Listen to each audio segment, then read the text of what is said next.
The mansion is silent. Minho sits in a chair, reading papers. Ada, the maid, appears on the stairs. She carries a tall stack of clean linens. She takes a step. Suddenly, her foot slips off the marble edge of the step. She doesn't manage to grab the railing. The box falls from her hands. Sheets and pillowcases scatter across the stairs. Ada falls with a dull thud. She lands on the floor and cries out loudly in pain. Minho immediately looks up. He sees everything. He puts the documents down and quickly approaches her. Ada lies hunched over. She's clutching her ankle. Her face contorts into a grimace. She tries not to scream again. Minho kneels down next to her. He doesn't touch her, but he looks closely at her leg. It's already starting to swell, Minho says firmly. His voice is calm, but there's a hint of steel in it. Ada only nods, biting her lip. She's trying to apologize for the laundry on the floor. Kim, Minho calls, without turning around. His assistant, a young man in a formal suit, comes out of the office. He assesses the situation with a single glance. Take her to the clinic immediately for a full examination, Minho orders. Oversee everything personally. The assistant nods and immediately takes out his phone. He carefully takes Ada's arm and helps her rise to one leg. She limps and leans heavily on him. Sorry, boss, she begins. Don't think about it, Minho interrupts. His gaze is fixed on the injured leg. Take care of your health. The car drives away. The house falls completely silent. Minho stands alone in the middle of the spacious hallway. He slowly looks around. White laundry litters the marble steps. A thin layer of dust covers the polished surface of the living room table. The faint smell of yesterday's food wafts from the open kitchen. A dark pile of unwashed dishes looms in the sink. Gray footprints from outdoor shoes are clearly visible on the floor by the entrance. Minho takes off his dark jacket. He hangs it over the back of the chair. He unbuttons the cuffs of his white shirt and rolls up the sleeves to his elbows. His face becomes focused. He looks at this suddenly apparent disorder. This house had always been immaculate. Only now does he realize it was Ada's work. Daily, invisible work. Now it's gone. He bends down and picks up the first sheet from the floor. Then his gaze falls on the closet door under the stairs. Minho walks over and opens it. Inside are a bucket, a mop, rags, and bottles of cleaning supplies. He looks at the inventory, then back at the dirty floor.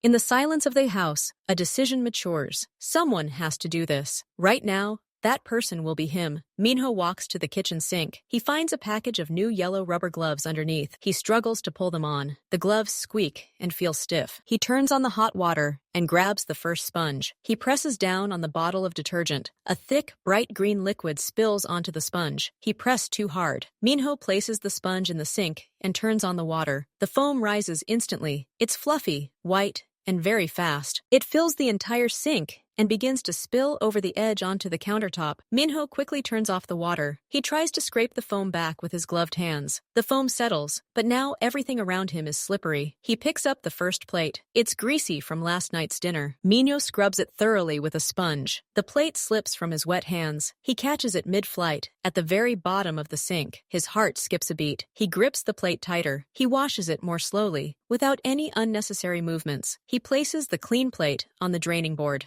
One after another, his movements are angular at first, but gradually become rhythmic. He concentrates only on this, on the grease that needs to be scrubbed off, on the water, which should be hot, but not scalding, on the stack, which is slowly but surely diminishing. The dishes are finished. Now the floor. Minho finds a large plastic bucket. He places it in the center of the kitchen. He turns on the tap and fills it with water. He doesn't yet know the correct proportions. The bucket is too full and very heavy. He grabs it by the metal handle and tries to carry it into the hall. The water splashes heavily inside. On his second step, his elbow hits the doorframe. His hand reflexively unclenches. The bucket falls to the side with a deafening crash. Cold water splashes in a huge puddle onto the parquet floor and immediately spreads in all directions. Minho freezes. He looks at the puddle, which is quickly widening. He looks at the empty bucket rolling across the floor. There is no anger on his face. There is only weary understanding. He sighs. He takes off his gloves and throws them on the table. He goes into the storage room and returns with an armful of clean cotton rags. Minho doesn't look for a mop. He kneels down on the wet floor. He takes the first rag, folds it several times, and presses his palms against the hardwood floor. The rag instantly becomes heavy and cold.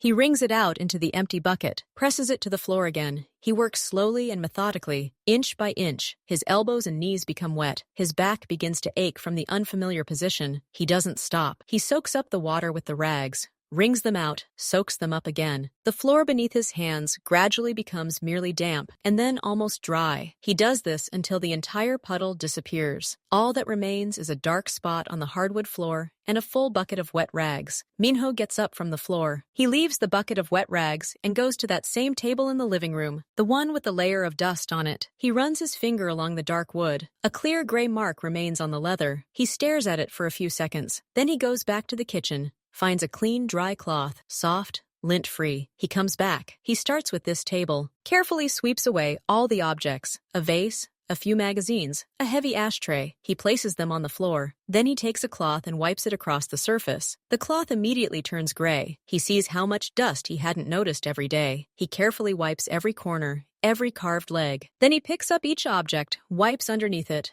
and places it back on. He sneezes several times but doesn't stop. He wipes the windowsills. There's the most dust there, street dust mixed with household dust. He wipes the picture frames on the walls. Behind one of them, he finds a forgotten dried-up lemon, which must have rolled out of the kitchen many weeks ago. He removes that too. It's monotonous work, quiet, but it develops its own rhythm, its own clarity. It was dirty there, now it's clean. There's a direct consequence of his actions. He controls this small world of dust. His breathing is even. A light sheen of sweat covers his forehead. He finishes in the living room and moves to the study, to his own desk. That's where he finds the most dust, between folders, under the computer monitor, at the base of the desk lamp. He cleans it all, every centimeter. His world, which he thought was perfectly organized, turns out to be full of these small, invisible mistakes. And now he corrects them one by one. The place is clean. Now it's time to feed the people. Minho opens the refrigerator. He looks at the ingredients that usually just appear cooked on his counter. Now they lie raw and silent. He decides to make a simple soup. It seems logical. He finds a large pot and places it on the stove. He pours in water from the filter. Then he begins chopping vegetables, the carrots, potatoes, and onions Ada bought. His movements with the knife are precise but slow. He chops not like a chef, but like someone reading an unfamiliar instruction manual. The onion stings his eyes. He blinks and continues. He throws all the chopped vegetables into the water. He adds a piece of meat from the freezer. He turns the heat on high under the pan. The stove is modern and powerful. Minho doesn't take this into account. He turns away to clear away the debris and wipe the cutting board. Behind him, the water boils too quickly. A loud gurgling sound makes him turn around. Foam from the meat and starch rises and spills over the edge. It lands directly on the hot ceramic glass surface. A sharp hissing sound is heard. The air smells of burnt broth. Minho grabs the pot by the handle sharply, trying to move it. He forgets that the handle is also hot. His fingers twitch in pain.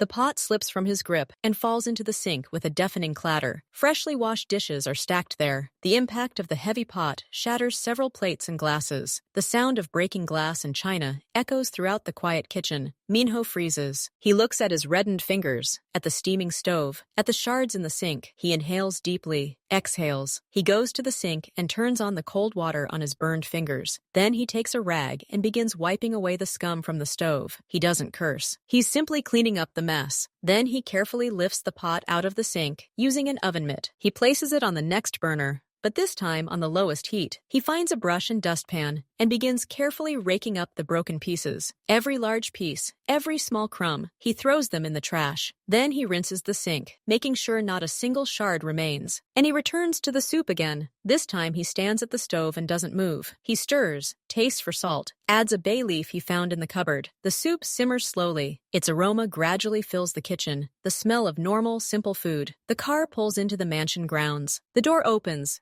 Kim's assistant steps out, then helps Ada out. She's wearing a cast up to her knee. She's holding on to the crutch they gave her at the clinic. Her face is pale with fatigue and embarrassment. Every step is laborious. She takes slow, heavy steps with the crutch, then pulls her good leg up. Kim walks beside her, ready to catch her. They enter the hall. Ada pauses in the doorway. She looks around and blinks slowly. The floors shine with a damp, clean sheen. The air smells not of dust and static, but of freshness and the faintest hint of detergent. The table in the living room is dust-free. The items on it are arranged symmetrically, as if they were arranged by a ruler. Even the laundry on the stairs has disappeared. Silence. The same silence as this morning, but different now. Clean and empty. "Boss?" Ada says quietly. Her voice sounds muffled in the large space. There's no answer. Kim looks around and shrugs. He walks Ada to her small common room on the first floor and helps her sit on the bed. "Wait here," he says. "I'll look for him." Ada nods. She sits, leaning on a crutch, and listens. No footsteps,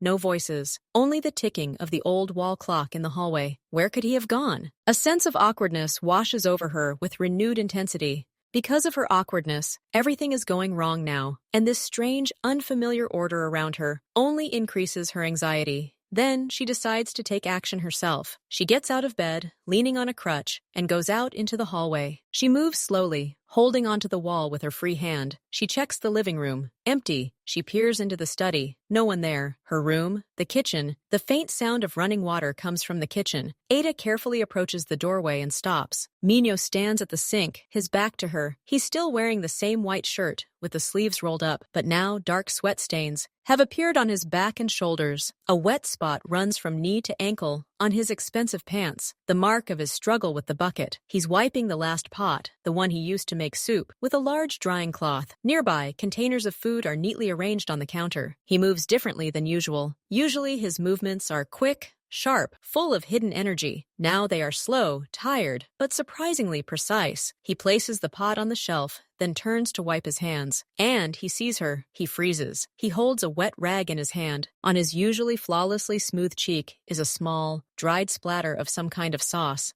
They stare at each other silently across the clean, sparkling kitchen. The air still smells of soup and detergent. Ada can't utter a word. She simply stands there, leaning on her crutch, trying to comprehend the image. Her boss, the man whose word makes entire neighborhoods tremble, standing in her kitchen with a rag in his hand, while the entire house around her gleams with an unusual, almost unreal cleanliness. Ada unconsciously takes a step forward. Her attention is completely captured by what she sees: the boss, the rag, the clean kitchen. She forgets about the cast on her leg, the uncomfortable crutch. The sharp edge of the doorway catches the rubber tip of the crutch. It slips off the polished parquet floor. Ada feels the support slip from under her arm. She waves her free hand, trying to grasp at air. A short, breathless sound escapes her chest. All her weight shifts onto her injured leg in the cast. A sharp pain, though muted by the cast, shoots through her ankle. She starts to fall. Minho drops the rag. It lands in the sink. He takes 2 quick steps across the kitchen. His arms reach out. He doesn't grab her roughly, but instead places his hands under her elbows, creating leverage. He takes some of her weight and gently but firmly stabilizes her, helping her transfer her weight back to her good leg and find a foothold for her crutch. His fingers wrap around her forearms. His grip is strong and secure. He holds her like that for a few seconds, until she stops swaying. Their faces are very close now. Ada can see every detail of his tired face, the bead of sweat on his temple. She can smell the detergent and plain soup on his clothes. Her heart is pounding somewhere in her throat. "Be careful," he says quietly. His voice is low and a little hoarse with fatigue. He doesn't let go of her right away, making sure she's standing firmly. "I don't need a willing person today." When he finally lets go of her elbows, awkwardness hangs in the air. Ada leans on her crutch, feeling her cheeks burn. She looks at the food containers, the sparkling stove, his wet sleeves. "Boss, what were you doing?" she finally blurts out. She can't find any other words. Minho walks over to the sink, picks up the discarded rag, and methodically hangs it over the faucet to dry. He does this with the same concentration he usually displays when signing documents. "Whatever it took," he answers simply, wiping his hands on a small towel. "Cleaning, cooking." He turns to face her, resting his hips on the edge of the countertop. He crosses his arms over his chest. "You won't be able to work properly with the plaster for a few weeks. Someone was supposed to do the house today. I'll delegate the rest, but I've got it done for today." Ada opens her mouth to object, to say that she will find some kind of replacement, which he didn't need, but he raises his hand, gently interrupting her. "Don't complicate things," he says. His tone brooks no argument, but it doesn't have the usual cool detachment. There is only the fact. "You've worked for me for years. You keep an eye on all of this." He makes a slight gesture with his hand, indicating the clean kitchen and the house beyond. "I can handle it for a few days, until my leg heals enough." This is not a discussion, Ada. Half an hour later, the remaining staff members who live and work in the mansion gather in the dining room. 2 security guards, a driver, and Minho's personal secretary. They come out of habit, hearing the lunch bell, but today is different. The large table is filled not with fancy catering dishes, but with simple disposable containers. A large pot of soup sits in the center. Spoons and a stack of plates lie nearby. And next to his usual place at the head of the table stands Minho. He's wearing the same shirt with the sleeves rolled up. Everyone pauses at the door. Sit down, Minho says in his usual even tone. Dinner's ready. People slowly take their seats. Their movements are stiff and unnatural. They exchange glances, but no one dares to speak first. The guard, the largest of them, carefully picks up a pot and silently begins ladling soup into bowls. The sound of the spoon on the porcelain seems incredibly loud. Ada sits down in her usual place at the edge of the table, barely managing to maneuver her crutch into place next to her. A plate is placed in front of her. Steam rises from the thick broth, thick with chunks of meat and vegetables. It's a simple, even crude soup, but it smells normal, homey. The secretary, a young woman, tries it first. She carefully raises the spoon to her mouth, then swallows quickly. Her eyes widen slightly. She doesn't say delicious. She simply pauses and takes another spoonful. This acts as a signal. Everyone begins to eat. The dining room is filled with a resounding silence, broken only by the clatter of spoons and the soft slurp of soup. No one speaks. Everyone is focused on the food, on their plates, on the incredible, unimaginable reality of what is happening. Their boss didn't just order lunch. He prepared it with his own hands. Minho eats silently, without looking at anyone. He simply eats his soup. He doesn't comment on the taste, doesn't ask if they like it. He simply does what needs to be done. Ada eats slowly. Every sip is a strange discovery. The food is simple, but carefully prepared. The meat is tender. The vegetables are cooked just right. It's not a culinary masterpiece, but it's honest food. She looks up and sees the driver, usually sullen, discreetly dip a piece of bread into the broth and quickly eat it. She watches the heavy, tense atmosphere in the room gradually soften. Fear and bewilderment gradually give way to hunger and simple wonder. Lunch ends as quietly as it began. The plates are empty. People rise from the table, nod to Minho, not bows, but rather brief, with a new, awkward respect, and go about their business, to their rooms. They leave, taking with them this silent, stunning knowledge. Today, everything has changed, and no one knows what tomorrow will bring. Lunch is over. The last spoon has been placed on the plate. A thick silence still hangs in the dining room, saturated with unspoken thoughts. People sit at the table, avoiding each other's eyes. Their plates are empty, but no one is in a hurry to get up. Minho moves first. He carefully places his spoon next to his plate. The sound of porcelain on wood seems as distinct as a clap. He doesn't say a word. He simply pushes his chair back, stands, and walks out of the dining room. His footsteps echo down the hallway, receding and fade away. It's as if invisible bonds are being untied. The guard sighs heavily and stands up. He gathers his plate and spoon and carries them to the kitchen. He acts silently, automatically. The driver follows, then the secretary. They don't wash the dishes. They leave them in the sink, as if afraid to disrupt a new, incomprehensible order. Ada tries to stand up among the first, but her crutch catches on the chair leg. She freezes, aware of quick, furtive glances. They help her up, nod briefly, and then, just as silently, they disperse to their rooms on the first floor or in the basement. The doors close almost silently. The hallway's empty. Ada is left alone in the dining room, holding onto the back of a chair. She listens to the silence. It's not the peaceful silence you get at night. It's the tense, dense silence of people who have witnessed something that doesn't fit into their worldview. She hears a door creak somewhere, a light in the kitchen flicker on and then off. Everyone holds their breath, processing what they've seen. She moves slowly, heavily, toward her small staff room. Every step sends pain through her leg and a sense of awkwardness throughout her body. She closes the door behind her, leans on her crutch, and simply stands in the familiar, modest space. Everything is in its place here. Nothing has changed here. But behind that door, everything has been turned upside down. The next morning begins unusually late for Ada. She usually rises before dawn. Today, however, she awakens to the bright sunlight streaming through the blinds into her room. She tries to sit up, and a sharp pain in her leg reminds her of everything. At that moment, there's a knock on the door. Not two light, polite knocks from a maid, or one sharp slap from a security guard. 3 firm, moderately forceful knocks. "Come in," Ada says, pulling the blanket over herself. The door opens. Minho stands there. He's dressed in dark pants and a simple dark t-shirt.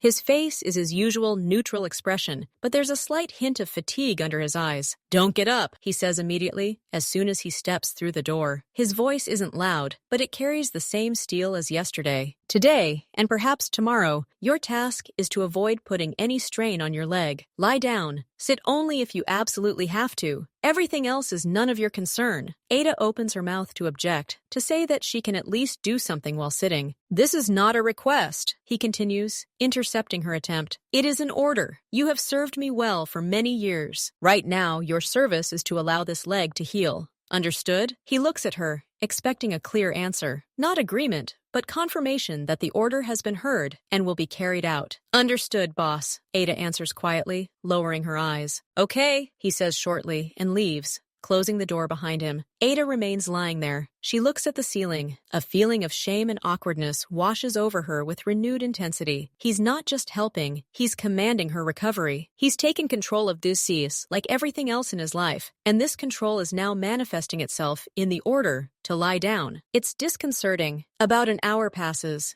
Ada is already starting to think about how she can carefully make her way to the kitchen and make at least some tea when the door opens again. Minho enters, carrying a small tray. On the tray sits a tall glass of freshly squeezed orange juice, its color bright and sunny. Next to it lie 2 smooth croissants, golden brown, with visible layers of dough, and a simple white ceramic mug from which a light steam rises. He approaches her bed. Ada automatically tries to prop herself up on her elbows. "Don't move," he repeats, but the severity in his voice is gone. He carefully places the tray on her lap. "Breakfast!" Ada looks at the tray, then at him. Her hands reach for the tray, and she feels them begin to tremble. Not from weakness, from the incredible, absurd situation. She takes hold of the glass of juice, and a slight tremor betrays her. She's afraid she'll drop it, spill it on the blanket. Minho sees this. He doesn't comment. He simply stands next to her, giving her time to compose herself. Then he speaks, and for the first time in 2 days, there's something vaguely soft in his voice. Just a lack of the usual harshness. "Don't shake," he says. "It's just juice and pastries. After all these years of taking care of this house and me, I think I can bring you breakfast in bed for a couple of days." He doesn't smile widely, but the corners of his lips twitch slightly, softening the severity of his features. It's not a warm, friendly smile. It's more of an acknowledgement of absurdity, a tiny concession to the awkward reality they now find themselves in. Then he nods toward the tray. "Eat before it gets cold," and he leaves again, leaving her alone with the smell of freshly baked goods, warm tea, and the incredible feeling that the world she knew will never be the same again. Her hands still tremble slightly as she raises the glass of orange juice to her lips. Ada is left alone. She sits propped up against the pillows, and the tray on her lap feels impossibly heavy. She places her palms on either side of the glass of juice, trying to stop the shaking, but her fingers still tremble slightly. She takes a deep breath, concentrates, takes the glass in both hands, and raises it to her mouth. The cool, sweet tart taste of the orange seems unreal now. She takes a small sip, then another. The shaking gradually subsides, replaced by a warmth spreading inside. She breaks off a piece of croissant. It's crisp, flaky, and melts in her mouth. She eats slowly, trying to process each bite. Now they were carrying this simple wooden tray. She finishes her breakfast and drinks her tea. The trembling finally subsides, leaving behind a strange, profound calm. She places the empty glass back on the tray, carefully folds the napkin, and simply sits, staring at the crumbs on the plate. Her world has narrowed to this room, this bed, this empty tray, and in this small universe, everything suddenly falls into place. After a while, the door opens again. Minho returns. He's no longer wearing a t-shirt, but a fresh dark shirt, but the sleeves are rolled up to his elbows again, as if he's ready to get back to work at any moment. He notices the empty tray and nods, satisfied. "We managed to eat it," he says, more as a statement than a question. "Yes, boss." "Thank you," Ada answers quietly. He comes over and takes the tray. His movements are practiced and precise. Suddenly, he looks at her, and his gaze lingers on her hands, now lying calmly on the blanket. "Your hands were shaking," he notes. Ada looks away, embarrassed. "It's unusual," she begins. "It's normal," he interrupts her, but his voice is not sharp. He places the tray on the nightstand and turns to her, crossing his arms over his chest. He looks not at her, but somewhere to the side, at a ray of sunlight on the floor. "For many years, you did things for this house and for me that I didn't even notice. You made sure everything was clean, that the food was on time, that the air smelled fresh. You did it every day." He pauses briefly. "Bringing breakfast, mopping the floor, making soup. After all that, Ada, it's just a small thing. A few days. No need for trembling hands." He looks at her, and faint lines of wrinkles appear in the corners of his eyes. It's not a smile of joy. It's something else. A confession. Extremely restrained, almost elusive, but real. "You deserve a rest, even if it's such a ridiculous one." The silence that followed his words was suddenly broken by a loud, booming laugh from the hall. Then another voice, loud and confident, the sound of heavy, unashamed male footsteps, the slamming of a door. Minho freezes. His face changes instantly. The soft shadows around his eyes disappear, replaced by the familiar stony mask. but there's something sharp, almost dangerous, in his gaze. Irritation. Stay here, he tells Ada quietly, but in a way that sends shivers down her spine. Don't come out. He leaves the room, closing the door silently behind him. Ada freezes, listening. The voices are getting louder, closer. Minho! Where are you, old man? Didn't expect you, huh? A hoarse bass shouts. Look, the house is shining. Did you find a new maid or something? Another voice, mocking. Footsteps approach the kitchen. Ada hears Minho say something, but his voice is too quiet to make out the words. Then a loud burst of laughter. What is this? You! The voice is filled with incredible mirth. Are you mopping the floors here, Minho? Ada closes her eyes. She imagines a picture. Minho standing in the middle of a clean hallway, and in front of him are 2 or 3 of his old friends, just as important and influential as he is. They see him in a simple shirt, with his sleeves rolled up. They see, perhaps, a mop standing in the corner. And this contrast is the funniest joke in the world for them. Oh, drop that rag. Come with us. Let's discuss business, someone insists. I'm serious. You look like... Another joke begins, but breaks off mid-sentence.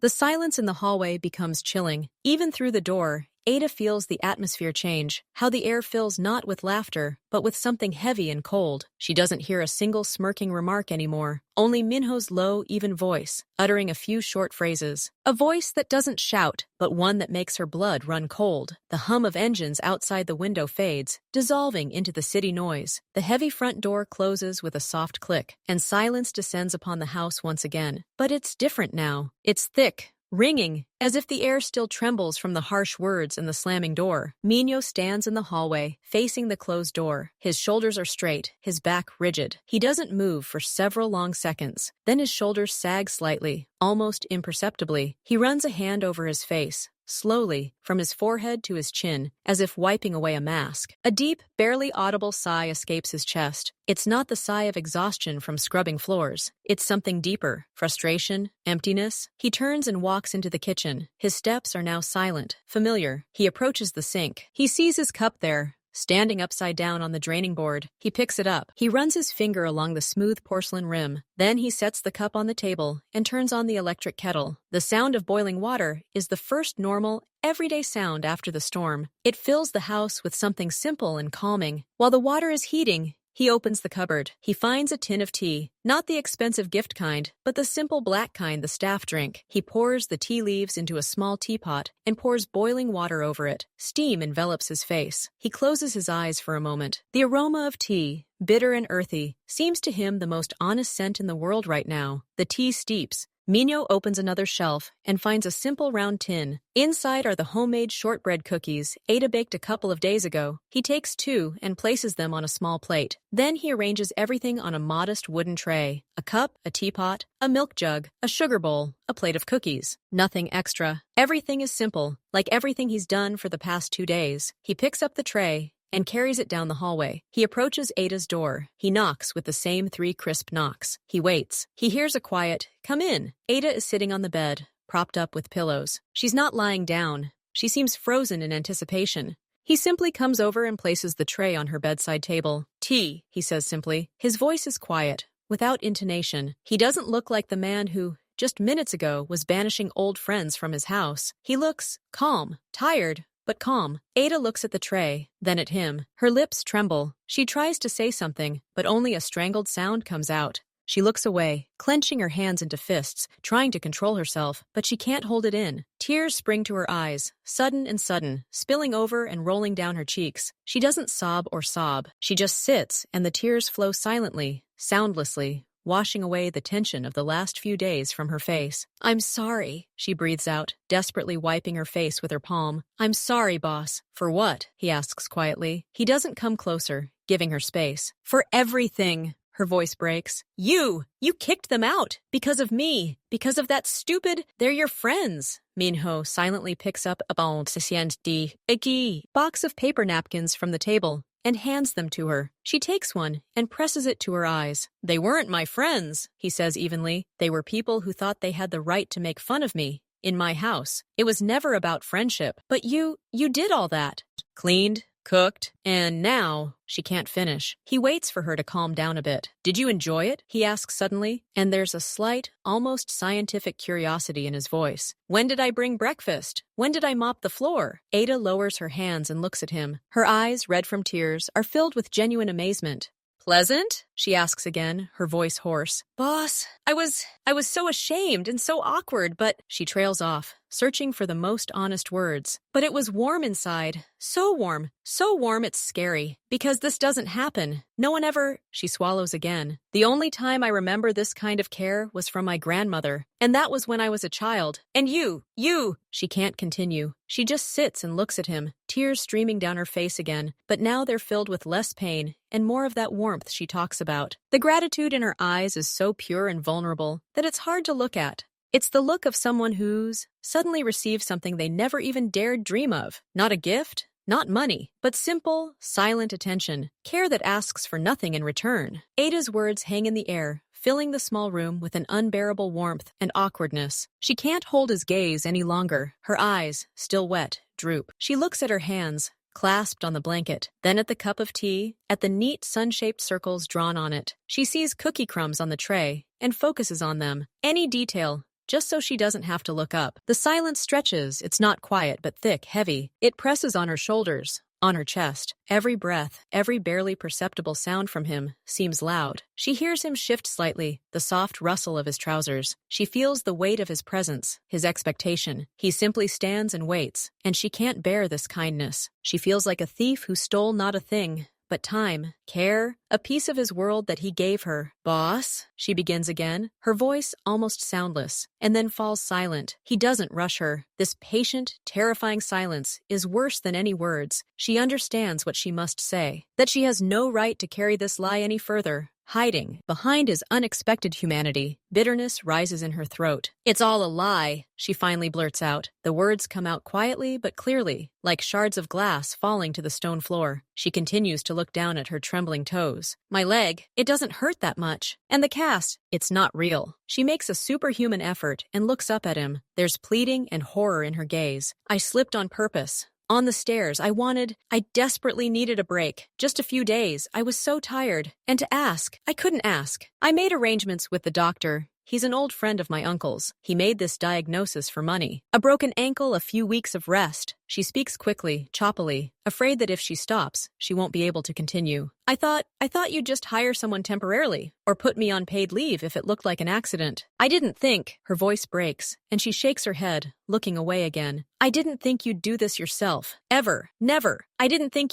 that you'd fire people because of me. I didn't think you'd bring me breakfast. She falls silent, and the room falls silent again, this time explosively. Everything has been said. The truth, ugly and petty, lies between them. She sits, holding her breath, waiting for the explosion, waiting for the stone mask on his face to crack and reveal the anger everyone fears. Minho doesn't move. He stands like a statue. His face, which a second ago was simply tired and calm, freezes. It doesn't change to anger. It doesn't distort. It simply becomes completely blank, impenetrable, like the smooth surface of a dark lake on a windless night. The last glimmer of something human she saw a moment ago fades from his eyes. Now there is only a cold, analytical emptiness. He slowly, very slowly, pulls away, takes one small step back, then another. It's not running, it's distancing, creating distance, a barrier. He looks at her, but it's as if he doesn't see her. He sees the scheme, the deception, the miscalculation. He sees how he's been manipulated, how he's been misled, how he's been forced to play a role he never would have chosen. His breathing remains even, but Ada notices the slightest, barely perceptible tension in his jaw muscles, like stone beneath smooth skin. He's silent for so long that Ada begins to feel as if time has stood still. She sees him processing the information, not like a man offended, but like a tactician studying the map of a lost battle. He's assessing the damage, not physical.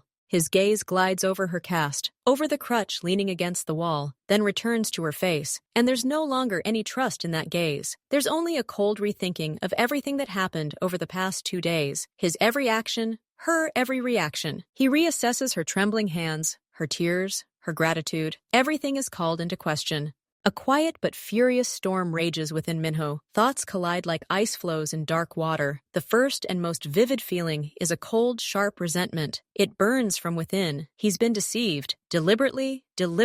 He, who never gets led by the nose, has become a puppet in a stupid play because of a burnt-out maid. His kindness, his clumsy attempts to help, have been used as a tool. Humiliated. He hates feeling used. But then, simultaneously, something else arises. Understanding. He knows fatigue all too well. Not physical fatigue, but the kind that eats away at the soul, the kind that makes you do stupid things just to break out of the vicious circle. He sees before him not a cunning deceiver, but an exhausted woman who has driven herself so far that she has come up with such a pathetic, risky plan. She didn't want to deceive him. She simply wanted to stop being a maid for a while. There was no malice against him personally in her actions. There was desperation, resentment, screams of betrayal of trust, understanding whispers of human weakness. He is torn between these extremes, and because of this, his face remains stony, while everything inside burns. And suddenly, amidst this chaos, another memory emerges, not of lies, but of feelings. The feeling of a warm, clean plate in his hands after washing, the satisfaction of the shining parquet floor he crawled across on his knees, the deep, strange calm as he dusted the books, inch by inch, and then her face, her eyes, full of genuine, shocked warmth as she accepted the tray, her tears of gratitude, which she couldn't hold back, her words, so warm,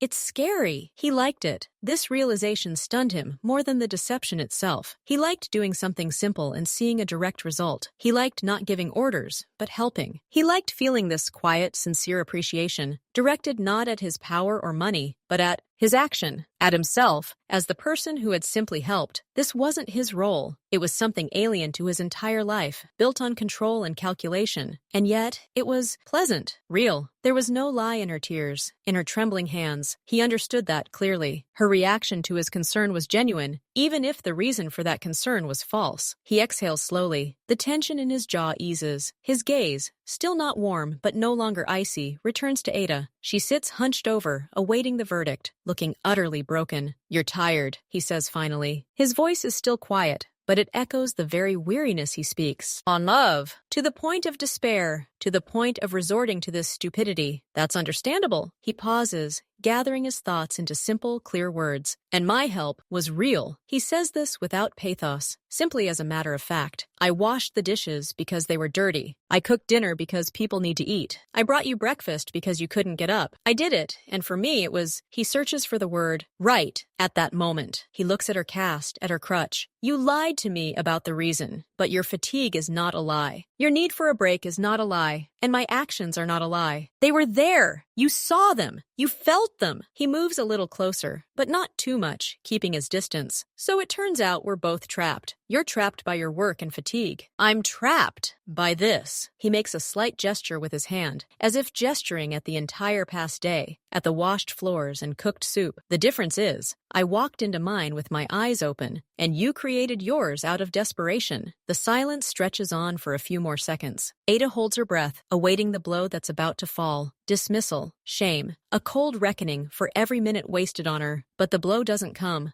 "I won't fire you," Minho says. His words fall into the silence of the room, loud and clear, like a judicial verdict. "And punish you too. The deception has been exposed. You're already feeling the consequences, and I think they're sufficient." His tone is firm, businesslike, but there's no malice in it. There's a clear, almost detached decision-making, as if he's tried the case and rendered a verdict that takes into account all the mitigating circumstances. "What you did was stupid and wrong," he continues, looking directly at her. "You dragged other people into this, including me. You made me waste time and energy solving a problem that didn't exist. That's a fact." He pauses, briefly, letting the weight of these facts sink in. "But I also saw you these last 2 days. Your genuine panic when I washed the floors. Your embarrassment. Your tears. You didn't enjoy your deception. You suffered from it. And in the end, you'd told the truth. Yourself. Knowing how it could end for you." He bows his head slightly. "So I'm closing this incident. Consider it your punishment. Cleaning up my spilled soup and picking up the broken plates that wouldn't have been there if it weren't for your lies. This isn't a warm, forgiving, no big deal. This is a cold, rational forgiveness. But it's real, and that makes it even more compelling. Now about something else." Minho changes the subject, as abruptly as he flips through the channels in his office. "Your fatigue and burnout are a new problem, and it needs to be addressed systematically, not with such wild methods." He crosses his arms over his chest, adopting the pose of a man giving orders. "Starting today, you have 2 full days off a week, not by request, by schedule, Saturday and Sunday. On these days, you are not to come to the mansion unless you want to pick up something. I will redistribute your duties for these days between the temporary housekeeper,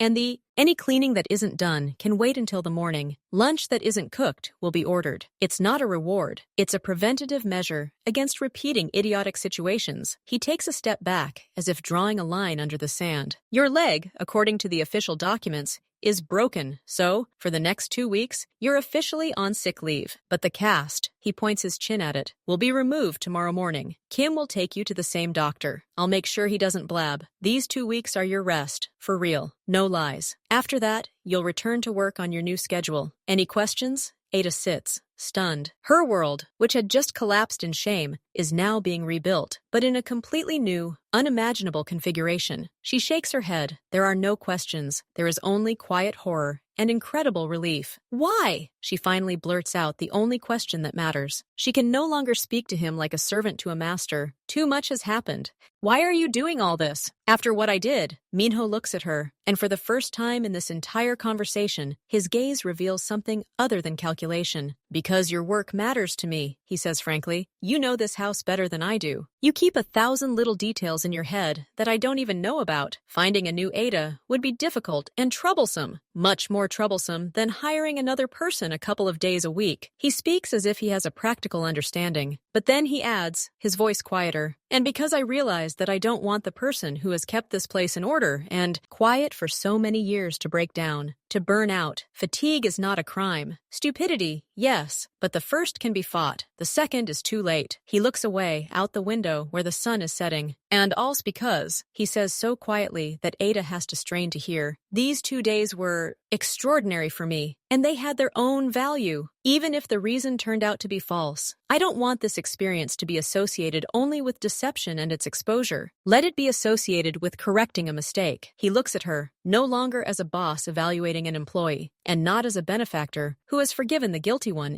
but simply as one tired person at another. We both made mistakes. Me, by not noticing how you were burning out. You, Tay, by choosing the worst possible way to fix it. Now we have a chance to fix it right. Without drama, without lies. Ada nods silently. Tears well up in her eyes again, but now they are tears not of shame, but of that same unbearable warmth and relief. The room smells of tea and evening, and there are no more lies between them. There is only the heavy, uncomfortable, but real truth, and a chance to start all over again. Minho leaves her room, leaving the door ajar. Ada is no longer crying. She leans back against the pillows and closes her eyes. There's a void in her body, vast and light, like after a long illness. Shame still smolders somewhere deep, but a wave of absolute animal-like fatigue is already washing over it. Not the same as before, from constant tension, but a new one, cleansing. Her thoughts are confused, slowly drifting away. She hears his distant footsteps down the hall, then the soft click of his office door. Minho's office. He doesn't turn on the overhead light. He approaches the large window,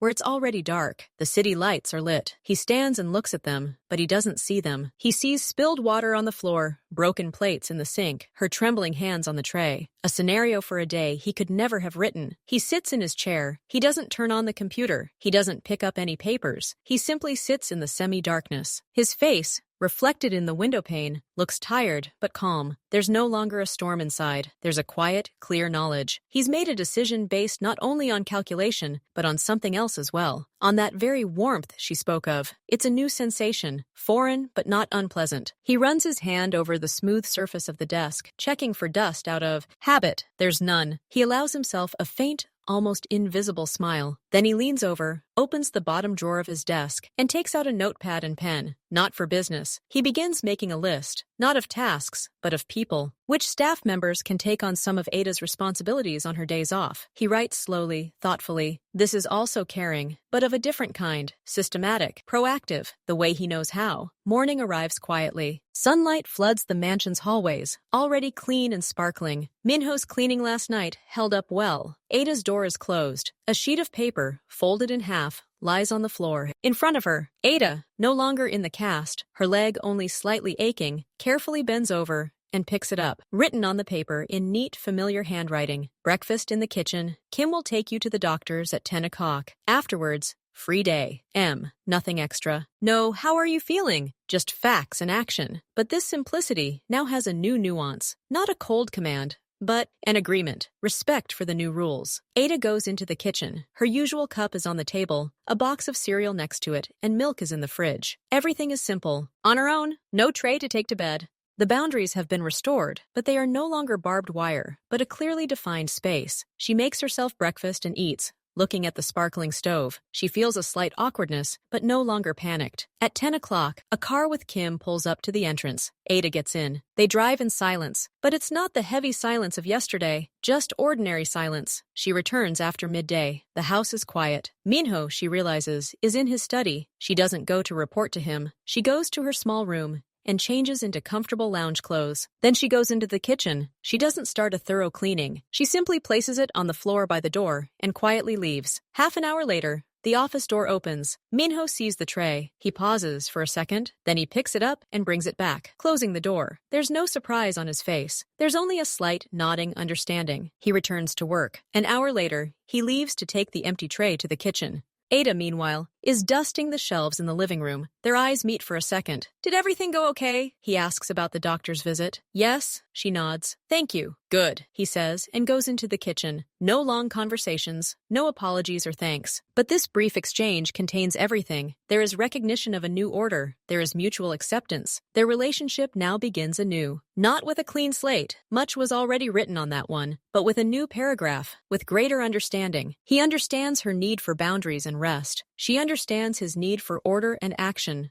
not words. And somewhere in the very center of this new balance, that very warmth, which they both, each in their own way, have now decided to cherish, quietly smolders. 3 days passed. A new order gradually settled into life at the mansion. Ada, having removed her cast and replaced it with an elastic bandage on the advice of the now honest doctor, reappeared in the common areas. But her schedule was different now. At precisely 7 o'clock in the evening, without waiting for additional errands, she retired to her room. On Saturday mornings, she simply left the mansion to go about her business, leaving the house in the care of a temporary assistant, a quiet middle-aged woman hired by Minho through an agency. The first few days were strange. The guards and driver looked at her with awkward curiosity, waiting to see if everything would return to its former, rigid rhythm. But Minho's behavior made it clear that the changes weren't a temporary concession, but a new order. He didn't linger in the kitchen at night, and he didn't look for her after 7. If he needed something, he left a note or assigned it to Kim. The system worked. The morning of the 4th day began with a quiet conflict. The temporary assistant, Sonia, had messed up the washing cycle for Minho's expensive shirts. The clothes came out wrinkled, with a slight residue of the wrong fabric softener. Ada, discovering this when she came to unpack the dry cleaner's delivery, froze with the shirt in her hands. Previously, she would have panicked, frantically searching for a way to fix it, dreading even the slightest dissatisfaction. Now she simply placed the shirt back in the basket. She took a clean sheet of paper and wrote clearly, in block letters, "Sonia, shirts in this basket are hand wash only, 30 degrees, with the detergent in the blue bottle. Hang dry. Please reread the instructions in the laundry closet. No exclamation points. No apologies. Just a fact and a request." She left a note on the ironing board, where Sonia couldn't help but notice it. Then she went to make breakfast. When Minho appeared half an hour later, his usual coffee and a fresh omelet were already on the table. He sat down and nodded to her. He drank his coffee and tried the omelet. "Thank you," he said, as he always did. But then he added, without looking up from the pill in his hand, "Are the shirts ruined at the laundry?" He already knew everything. He'd seen it. He'd checked. It wasn't a question of information. "1 batch," Ada answered calmly, washing the frying pan. "Sonia mixed it up. I left her clear instructions. I don't think it will happen again." "Okay," Minho said, and returned to his news. In this short dialogue, there was no reproach on his part, no excuses on hers. There was trust in her actions as a specialist. And that meant more than any "don't worry." A package arrived that afternoon. Small, neat, addressed to Ada. She was surprised. It was rare for anyone to send her anything here. She opened the box in her room. Inside, wrapped in soft paper, were 2 new sets of professional rubber gloves, lightweight, anatomically shaped, and a pair of special gel shoe insoles designed for those who spend a lot of time on their feet. No card, no explanation. Not necessary. She understood. This wasn't a gift. It was provision, concern for the employee's efficiency and health. Dry, practical, but no less valuable for that. She slipped the insoles into her work shoes that same day. The difference in sensation was striking. That evening, when Ada was about to leave for her room, Minho came out of the office. He was wearing a jacket getting ready to go somewhere. Tomorrow, he said, without stopping, adjusting his cuff. The plumber will come after lunch to check the system in the basement. Will you be here? Yes, Ada answered. Saturday is my day off, but tomorrow is Friday. I'll be there until 7. Please make sure he has access to where he needs to and doesn't touch anything unnecessary. Leave the report on the table in the hallway. Okay, boss. Previously, such an assignment would have been given to Kim or one of the security guards. Now he trusted her with it, knowing that she would handle it better than anyone. It was a promotion in status, although the position remained the same. On Friday, the plumber actually arrived. Ada, as requested, coordinated his work. She showed him where everything was, brought him coffee, and steered him away from prying eyes toward the locked utility room, accessible only to Minho and Kim. Everything went smoothly. After the plumber left, she gathered up the papers he'd left behind and returned them to their designated location. That evening, after Ada had already left, Minho, checking the plumber's report, found a small sticky note at the bottom of the page. It read, in Ada's neat handwriting, the plumber fixed a dripping faucet in the guest bathroom on the first floor. He wasn't on the list of jobs, but he did it quickly and didn't charge extra. He said it was a minor detail. Minho tore off the note, examined it, then taped it to the edge of his monitor. A small detail that spoke volumes of responsibility, of consideration, of careful attention to the house. He didn't thank her, but the following week, the same plumbing company received a large contract from him to service several more of his properties. Saturday, Ada's day off, was unusually relaxed for her. She read, watched a movie, and took a long walk in the park. On Sunday evening, returning to the mansion, she found an envelope on the table in her room. It contained tickets to a classical music concert at the City Philharmonic for the following Saturday, and a short note from Minho's secretary. The boss asked me to pass this on. Reward for effective coordination of work on Friday. Sincerely, Mira, formally, through the secretary. No personal involvement. A perfectly maintained distance, but the action itself indicated that her efforts were seen and appreciated, not as heroism, but as good work. A week passed. The new routine had taken hold. Ada looked rested. Her movements were more confident, her gaze calmer. She didn't jump at every sound of his footsteps, but she didn't display any familiarity either. A clear, almost ritualistic order of interaction had been established between them. One Tuesday, Minho stayed late in his office. It was already around 10. Ada had long since returned to her room. He went out to get himself some water and, in the immaculate kitchen, saw a thermos of hot coffee and a sandwich wrapped in plastic wrap in its usual place. A note lay nearby. Hall cleaning completed. Breakfast order for fresh pastries delivered for 8 hontak A. He poured coffee from the thermos into his cup. It was the right strength and temperature. He took a sandwich. This wasn't a favor. It was continuity. She finished her workday, ensuring that his night wouldn't be complicated by trivialities. He didn't thank her the next morning.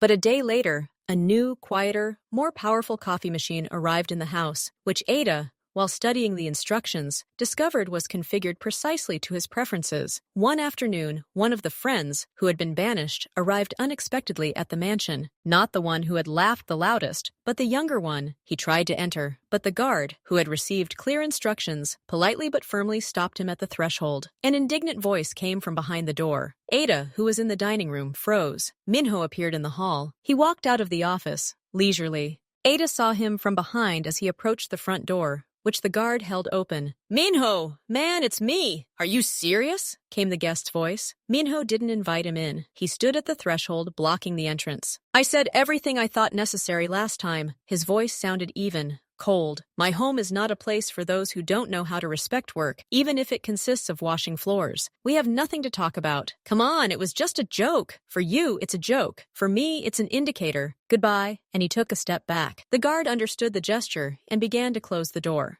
The voice behind the door shouted something else, but the door slammed shut, cutting off the sound. Minho turned and met Ada's gaze, standing in the dining room doorway. He said nothing. He simply walked past, heading back to the study, but there wasn't a hint of doubt or question in his gaze. It held the same firm, calm determination as the day he'd kicked them all out. He'd confirmed his choice, and that choice wasn't her personally, but the principles of respect and boundaries that now reigned in his home. Ada understood this, and for the first time in a long time, she felt in this house not a temporary worker, not a servant, but part of something whole and protected. The second Saturday of the new schedule arrived. Ada was getting ready for a concert. As she left her room, she noticed her purse, which she'd apparently left in the closet, lying on the table in the hallway. Next to it stood an elegant, dark-colored umbrella. The weather was partly cloudy, and it had drizzled during the day. She picked up the umbrella. It was new, with the logo of an expensive store. No notes, no explanations, just an umbrella in case of rain. She smiled to herself. Not the nervous, obsequious smile she'd had before, but a calm, almost weightless one. She left the house, locked the door, and headed for the metro. Behind her lay the mansion, shining with cleanliness and silence. Inside, at his desk, sat a man who had learned to value silence and order not as a given, but as the result of hard work. And ahead of her was an evening of beautiful music, to which she walked in comfortable shoes with good insoles, a new umbrella in hand. They didn't become friends. They remained boss and maid, but the gulf between these roles, previously uncrossable, now proved a bridge. A bridge built of washed dishes, honestly spoken words, practical gifts, and unspoken but unwavering respect. And this bridge was stronger than any ostentatious politeness. It allowed them to go their separate ways, but know that somewhere out there, on the other shore, there was understanding. And that was more than she could have ever hoped for when she began her foolish, desperate deception.